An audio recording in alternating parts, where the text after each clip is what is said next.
फालिज कदन होया है अम्मा कितने साल पहले फालिज होया है तकरीबन 4 साल हो गए 4 साल हो गए ते ये अल्ली अम्मा तो समान कल चेक करवा गया है ना अम्मा एक जरा कल इलाज कीता इसे कल तो हुन तबीयत कीवें है पे तोड़ी हुन है कोई फर्क है तबीयत है रात की में सुख दी गुजरे दुख दी गुजरी अम्मा दी रात चंगी सुख दी अच्छा मत सुख दी गुजर गई हुन राजी है पहले तो कोई फर्क है तबीयत है अच्छा ए अल्लाह जेड़ा ये पखाना काफी सख्त आ रही है वो कुछ बेहतर हो गया है तो तुसा उस पास जेड़ा है ना मुंह काट के दसो की में तबीयत है अम्मा दी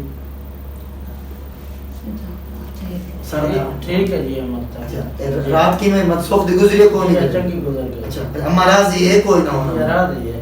ए जेड़ी बाकी नाल दवाई लिखने है ए जेड़ा हुन दाद दी दवाई चल सी अम्मा पहले तो बेहतर हो वैसे हो होरी वाल गल हो वैसे अम्मा ठीक है अम्मा ठीक ए सुबह खाते कोई नहीं फुल्का खाता कोई नहीं खाता रोटी थोड़ी भूख चलो चलो दवाई भी नाल लिख सो भूख लगना शुरू हो गई सी पहले तो वाल गल है चूण तबीयत सब मिल गई है अम्मा कल तक वो ढिली हुई वधी है कल दा जिवें खीर है अम्मा दा ओ हालात ठीक है कल भी लेकिन आज भी लग से जे फालिज वाली मार्ज अम्मा दी बिल्कुल ठीक हो गई सी अम्मा दी जे मुताजी टाइम लगदा है ये अब दोबारा उठी सी एक दफा अम्मा ठीक है ठीक